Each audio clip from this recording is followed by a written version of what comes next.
10 দিনের ব্যবধানে আবারও কমলো মরিচের দাম। কত করে কিনছেন মরিচ? মরিচের বাজার হলো 80 টাকা উপর বাজার। সর্বোচ্চ বাজার 85, ঊর্ধ্বগতি সর্বনিম্ন 75, এর ভিতরে সীমাবদ্ধ কৃষক। এতে কৃষকের খরচ মিটিয়ে এখন আর কোনো লাভের দিক নেই। মানে কম হওয়ার কারণ কি? মূল কারণ কি? প্রচুর আমদানি মরিচের। প্রচুর আমদানি। দেশেই আমদানি না দেশের বাইরে থেকে আসছে? দেশের বাইরের থেকে আসতেছে, দেশেও আমদানি। বেশি আমদানির ফলে মরিচের দাম নিম্ন গতিতে। যেই মরিচ এক সপ্তাহ আগে ছিল 200 টাকা কেজি, সেই মরিচ 80 টাকা কেজি লেগেছে। নিউজ ঝলক।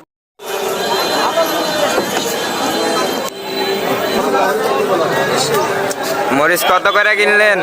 মরিচ 80 থেকে 85, 90 আজকের বাজার এরকমই।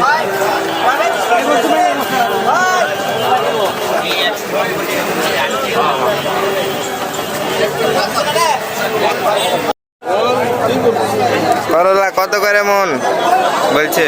এখন বলছে 900। আগের চেয়ে দাম একটু বেশি না কম মনে হচ্ছে? আগের থেকে একটু বেশি লাগছে। আজ রয়েছি হাটকানপাড়া বাজারে। দেখতে পাচ্ছেন আপনারা করলার অনেক আমদানি ছিল কিন্তু ক্রেতা কম ছিল।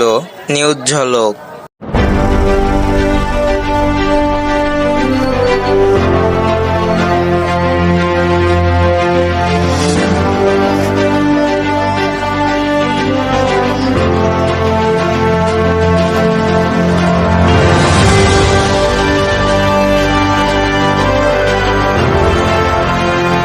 করলার দাম অঝরে কমে যাওয়ায় কৃষকের নাকে মুখে শুধু ধোঁয়া উঠছে। এখন ধোঁয়া আর ধোঁয়া।